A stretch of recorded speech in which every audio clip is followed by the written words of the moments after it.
कागज दिया कि कागज को फाड़िए। पहले सबूत नहीं था, अब क्लियरली सबूत है। इलेक्शन कमीशन की ड्यूटी है कि वो 1 मैन 1 वोट इन्फोर्स करे, और उन्होंने नहीं किया।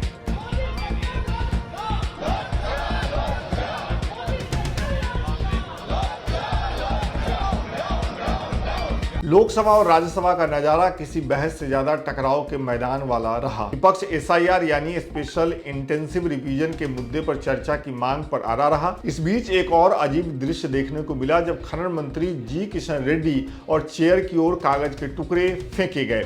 इसी हंगामे के बीच वन नेशन वन इलेक्शन पर जेपीसी की अवधि बढ़ी, इंडियन पोर्ट्स बिल पास हुआ और खनन एवं खनिज संशोधन विधेयक लोकसभा में पेश हुआ। राज्यसभा में भी हालत अलग नहीं रहे। बस जनता के सवाल संसद की कार्रवाई से उतनी ही दूर हैं जितनी मिंता देवी की उम्र की सच्चाई। हम ऐसा क्यों कह रहे हैं, ये जानने के लिए आज की संसद रिपोर्ट आखिर तक जरूर देखें।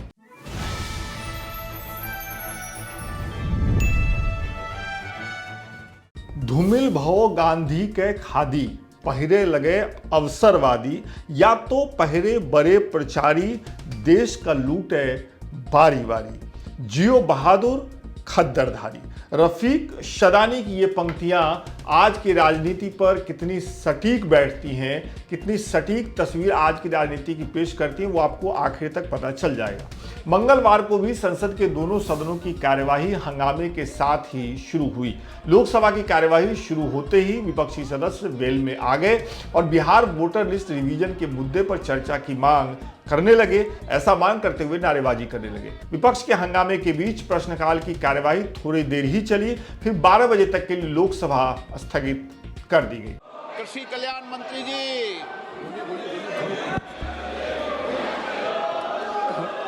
माननीय अध्यक्ष महोदय, जो माननीय अध्यक्ष महोदय जी, मैं आपकी अनुमति से आज की लोकसभा की माननीय सदस्यगण, सदन की कार्रवाई आज 12 बजे तक के लिए स्थगित की जाती है। 12 बजे जब लोकसभा की कार्यवाही दोबारा शुरू हुई तो लोकसभा स्पीकर ओम बिरला ने कहा कि मुझे रविशंकर प्रसाद और विपक्ष के समेत कुल 146 सांसदों के हस्ताक्षर से प्रस्ताव मिला है। इसमें इलाहाबाद हाईकोर्ट के जस्टिस यशवंत वर्मा को पद से हटाने के लिए प्रस्ताव मिला है। स्पीकर ने जस्टिस वर्मा पर लगे कदाचार के आरोप का जिक्र भी किया, विस्तार से जिक्र किया और 3 सदस्यीय कमेटी के गठन का ऐलान भी कर दिया। इस कमेटी में स्पीकर ने सुप्रीम कोर्ट के जस्टिस अरविंद कुमार, मद्रास हाईकोर्ट के जस्टिस मनिंदर मोहन श्रीवास्तव और कर्नाटक हाईकोर्ट के वरिष्ठ अधिवक्ता वीबी आचार्य को रखा है। ये 3 लोगों की सदस्य है, ये 3 लोगों की कमेटी है। न्यायमूर्ति यशवंत वर्मा के कब्जे वाले और उनके नियंत्रण में स्थित आधिकारिक परिसर से जली हुई नकदी की बरामदी और उसे हटाने से संबंधित परिस्थितियों की स्वतंत्र रूप से जांच करने के बाद हम स्वतंत्र रूप से ये भी पाते हैं कि भारत के संविधान के अनुच्छेद 124 के साथ पठित अनुच्छेद 217 और अनुच्छेद 218 के तहत हटाने की प्रक्रिया न्यायाधीश अधिनियम 1968 और उसके तहत बनाए गए नियमों के अनुसार शुरू की जानी चाहिए। बेदाग चरित्र और वित्तीय बौद्धिक ईमानदारी न्यायपालिका में एक आम आदमी द्वारा रखे गए विश्वास की नींव है और यह भी कि वर्तमान मामले से जुड़े तथ्य जो कि भ्रष्टाचार की ओर इशारा करते हैं वो भारत के संविधान के अनुच्छेद 124 के साथ अनुच्छेद 217 और अनुच्छेद 218 के तहत कार्रवाई और प्रक्रिया के योग्य हैं और संसद को इस विषय पर एक स्वर में बोलना चाहिए और देश के प्रत्येक नागरिक को सार्वजनिक जीवन में भ्रष्टाचार के प्रति जीरो टॉलरेंस के अपने संकल्प के बारे में एक स्पष्ट संदेश भेजना चाहिए। अतः हम भारतीय संविधान के अनुच्छेद 124 के साथ पठित अनुच्छेद 217 और अनुच्छेद 218 के अंतर्गत इलाहाबाद उच्च न्यायालय के न्यायाधीश न्यायमूर्ति यशवंत वर्मा को पद से हटाने के लिए ये प्रस्ताव प्रस्तुत करते हैं। कृपया इस प्रस्ताव पर आगे की कार्रवाई की जाए। इस प्रस्ताव को नियमानुसार उचित पाते हुए मैंने इसकी स्वीकृति प्रदान की है। न्यायाधीश जांच अधिनियम 1968 की धारा 3 की उपधारा 2 के अनुसार मैंने न्यायमूर्ति यशवंत वर्मा को पद से हटाने के अनुरोध के आधारों की जांच करने के उद्देश्य से निम्नलिखित 3 सदस्यों वाली एक समिति गठित की है। माननीय न्यायमूर्ति श्री अरविंद कुमार, न्यायाधीश उच्चतम न्यायालय, माननीय न्यायमूर्ति श्री मनिंदर मोहन श्रीवास्तव, मुख्य न्यायाधीश मद्रास उच्च न्यायालय, श्री BV आचार्य, वरिष्ठ अधिवक्ता, कर्नाटक उच्च न्यायालय। समिति यथाशीघ्र अपनी रिपोर्ट प्रस्तुत करेगी। यहां आपको यह बता दिया जाए कि उच्चतम न्यायालय ने जस्टिस वर्मा द्वारा दायर उस याचिका को खारिज कर दिया जिसमें उन्होंने इन हाउस जांच पैनल की रिपोर्ट और पूर्व मुख्य न्यायाधीश संजीव खन्ना की महाभियोग कार्रवाई शुरू करने की सिफारिश को चुनौती दी थी। यह मामला उनके आधिकारिक आवास दिल्ली में लगे आग की घटना से जुड़ा हुआ है, माफ करिएगा, जिसमें जले हुए बेहिसाब नगद बरामद किए गए थे। वो उस समय दिल्ली हाई कोर्ट में पदस्थापित थे, दिल्ली हाई कोर्ट में न्यायाधीश थे। इस घटना के बाद उनका तबादला इलाहाबाद कर दिया गया था। बहरहाल वापस लौटते हैं लोकसभा की ओर। मंगलवार को लोकसभा में वन नेशन वन इलेक्शन विधेयक पर संयुक्त संसदीय समिति JPC की रिपोर्ट की अवधि बढ़ाने के प्रस्ताव को स्वीकार कर लिया गया। इस विस्तार के तहत समिति को 2025 के शीतकालीन सत्र के अंतिम सप्ताह के पहले दिन तक अपनी रिपोर्ट प्रस्तुत करने की अनुमति आज लोकसभा से मिल गई। यह प्रस्ताव one nation one election panel के अध्यक्ष PP चौधरी द्वारा पेश किया गया, जिसे मंजूरी मिली। आइटम नंबर 18 माननीय सदस्य PP Chaudhary ji.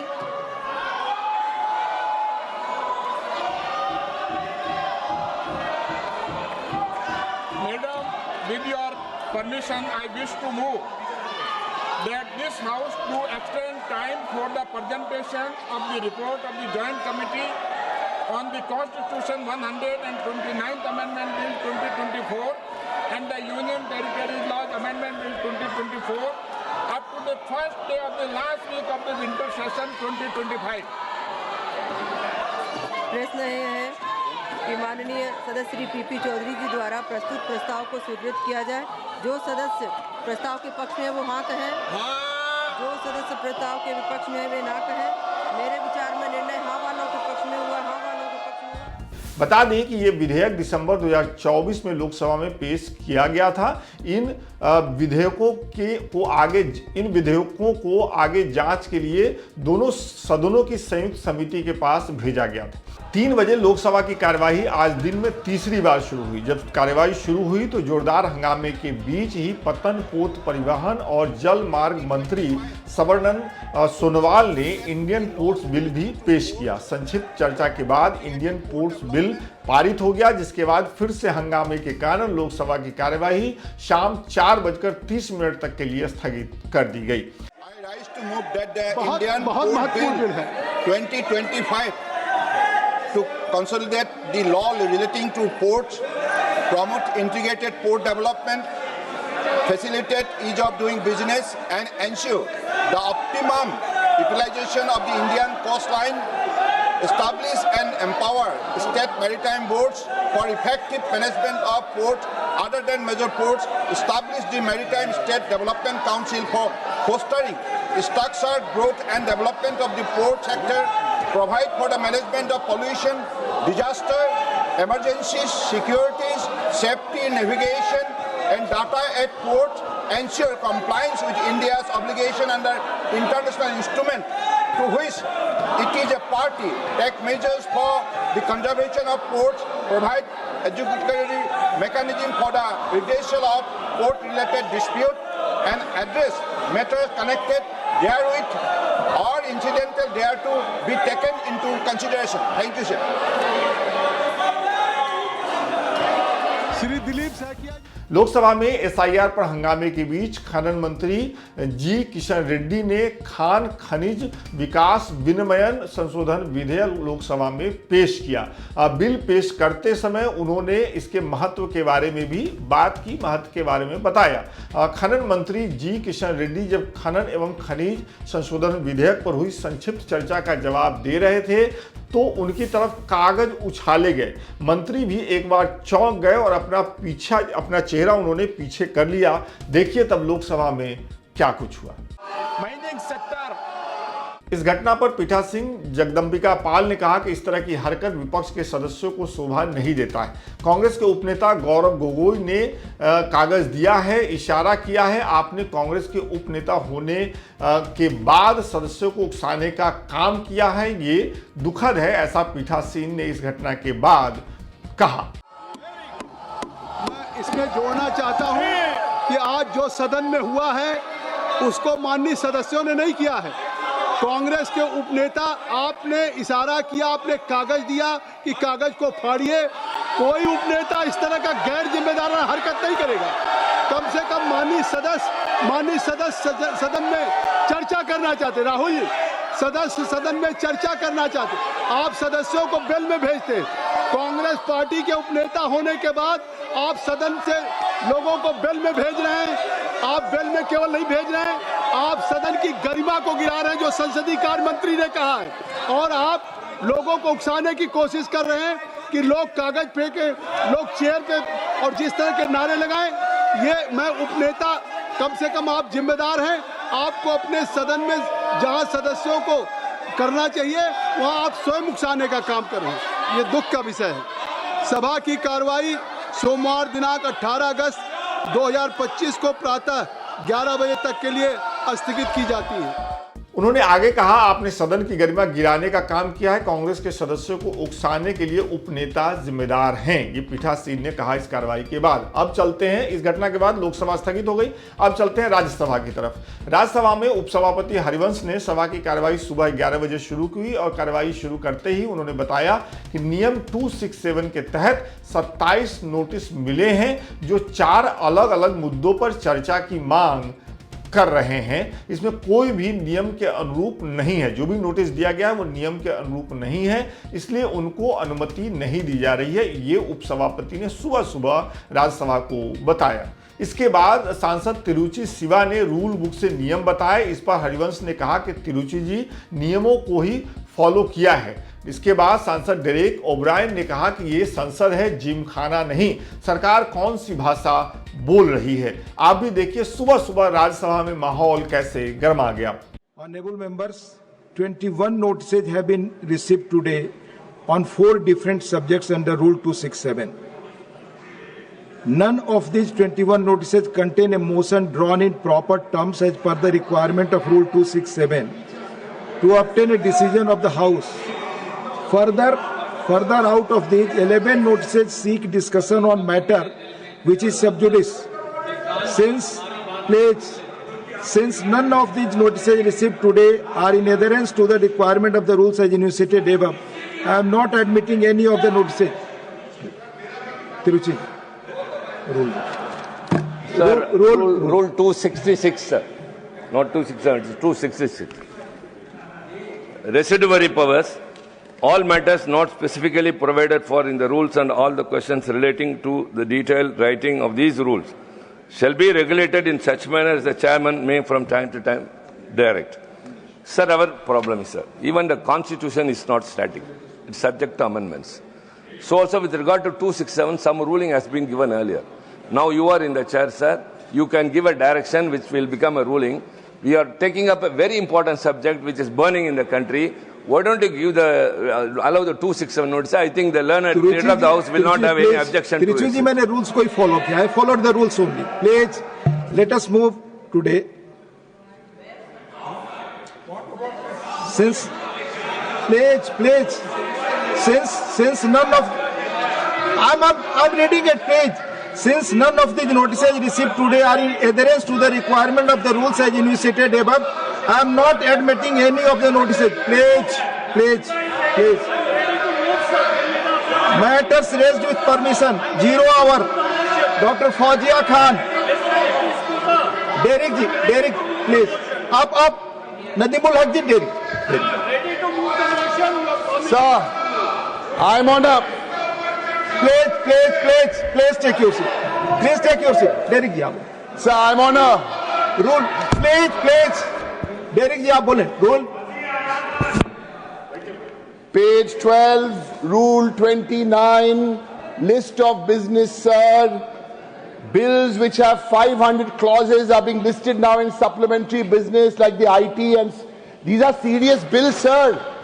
This is not a gymkhana. Let us not list these bills at 11 o'clock in the morning. Once, sir, let me finish. Sir, एक second, sir. I'm making 2 points. Please, आप बोले. हाँ साहब, chance तो दीजिए. I'm making 2 points on the list of business. I told you, page 12, number 29. 1, supplementary list of business with these very crucial bills like IT is a mockery of Parliament, sir. 1, 2, sir. Let me finish. Starting with the leader of the opposition. We've all been saying one thing. In whatever language the government wants, let them discuss SIR. Let us have a discussion on SIR. In whatever language they want. आपने जो point of order उठाया, chair has already given detailed ruling. No. Please, no.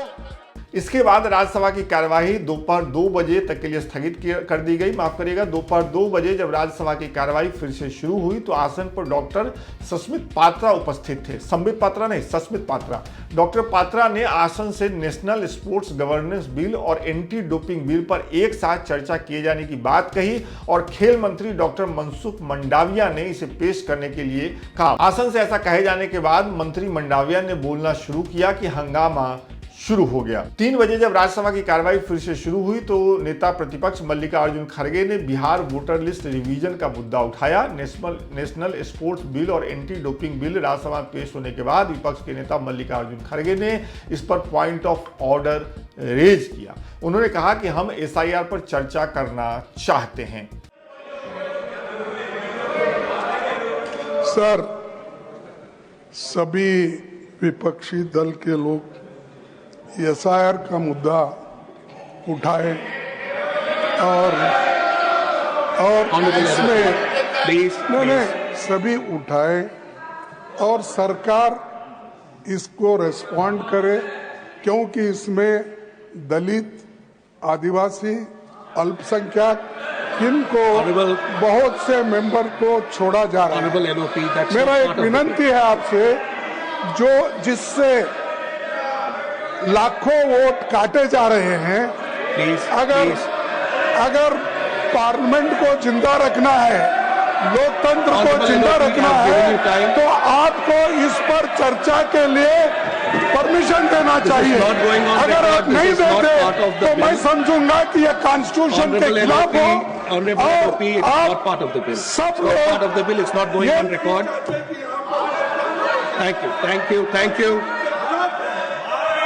Thank you. अरे सुनो, मेरे को जब permission दी है मैं बात करता हूँ। सर, मैं यही चाहता हूँ कि हम सभी लोग ये कोशिश कर रहे हैं। अरे आप लोग इसमें क्या अनकॉन्स्टिट्यूशन बात कर रहा हूँ? मैं तो यही बात कर रहा हूँ कि इसका सबसे ज्यादा असर गरीब, दलित, आदिवासी, समाज के दूसरे मार्जिनलाइज्ड सेक्शन पर पड़ेगा। बिहार से SIR की शुरुआत है, अब बंगाल, आसाम, पूरे देश में यही एक्सरसाइज करने जा रहे हैं। थैंक यू हमारे पिछले कुछ दिनों से ये स्पष्ट मांग रही है कि SIR पर चर्चा हो। विपक्ष चाहते हैं सदन चले, सभी जरूरी मुद्दों पर चर्चा हो, लेकिन बीजेपी सरकार नहीं चाहती है और ये नहीं, ये हमेशा वोट चोरी करके सत्ता में आए, चोरी की सरकार। खड़गे की इस आपत्ति पर जवाब देते हुए नेता सदन जेपी नड्डा ने कहा कि आज भी जो विषय आए हैं वो बिजनेस एडवाइजरी कमेटी की ओर से तय किए गए हैं। विपक्ष नियोजित तरीके से सदन चलने नहीं देना चाहता है। ये जो ऑपोजिशन का व्यवहार है, ये please order in the house, order in the house, order in the house. Yes please. ये जो ऑपोजिशन का व्यवहार है वो smooth functioning of the parliament, उसको ऑब्स्ट्रक्ट करने का एक सोची समझी चाल है और इनको हेल्दी डेमोक्रेसी में कोई विश्वास नहीं है। हमने शुरू दिन में कहा था, जो मैं आज फिर रिपीट करता हूं, कि जुलाई 21 को हमने कहा था कि यह गवर्नमेंट किसी भी तरीके से हम हर विषय पर चर्चा करने के लिए तैयार हैं, लेकिन वो संविधान सम्मत होना चाहिए। इस सब के बाद राज्यसभा की कार्यवाही भी स्थगित हो गई। अब चलते हैं संसद भवन परिसर में। संसद भवन परिसर में नेता प्रतिपक्ष और कांग्रेस सांसद राहुल गांधी ने भारत के चुनाव आयोग की कड़ी आलोचना करते हुए उस पर आरोप लगाया कि आयोग वन मैन वन वोट का जो अधिकार है, जो महत्वपूर्ण अधिकार है, जो सिद्धांत है, उसे लागू करने में विफल रहा है। राहुल गांधी ने मीडिया से बात करते हुए ये भी आरोप लगाया कि चुनाव आयोग ने वोट चोरी के लिए एक माहौल बनाया है। उन्होंने कहा कि चुनाव आयोग अपने कर्तव्य की अनदेखी कर रहा है और कहा कि कांग्रेस पार्टी संविधान की रक्षा के लिए प्रतिबद्ध है। नहीं, बहुत सारी सीट्स हैं। सिर्फ एक सीट नहीं है, बहुत सारी सीट्स हैं। ये नेशनल लेवल पे किया जा रहा है, सिस्टमैटिकली किया जा रहा है। इलेक्शन कमीशन जानता है, हम जानते हैं। पहले सबूत नहीं था, अब क्लियरली सबूत है और हम कॉन्स्टिट्यूशन की रक्षा कर रहे हैं। One man one vote constitution का फाउंडेशन है और इलेक्शन कमीशन की ड्यूटी है कि वो one man one vote enforce करें और उन्होंने नहीं किया है, उन्होंने अपनी ड्यूटी नहीं की। तो हम सिर्फ कॉन्स्टिट्यूशन को प्रोटेक्ट कर रहे हैं, उसकी रक्षा कर रहे हैं, संविधान की रक्षा कर रहे हैं और हम करते रहेंगे, हम रुकेंगे नहीं। सर, आप बिहार जा रहे हैं 17 तारीख से। 124 सुना है 124 साल की मामला सामने आया। फर्स्ट टाइम 24 साल की उम्र है और फर्स्ट टाइम मिंटा देवी सुना है मैंने। वोटर आईडी कार्ड ऐसे तो बहुत अनलिमिटेड केसेस हैं, अभी पिक्चर बाकी है।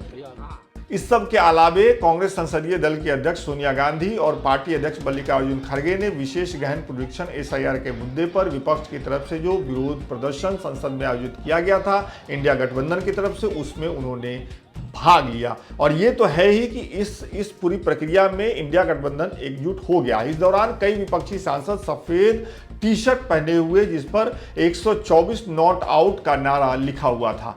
आज की संसद रिपोर्ट में बस इतना ही। हम सोमवार को फिर मिलेंगे, उस दिन कार्रवाई की रिपोर्ट आपके साथ साझा करेंगे, क्योंकि आज लोकसभा और राज्यसभा की कार्रवाई सीधे सोमवार तक के लिए स्थगित हुई है, कल तक के लिए नहीं, इसलिए सोमवार को मुलाकात होगी। बहुत बहुत शुक्रिया।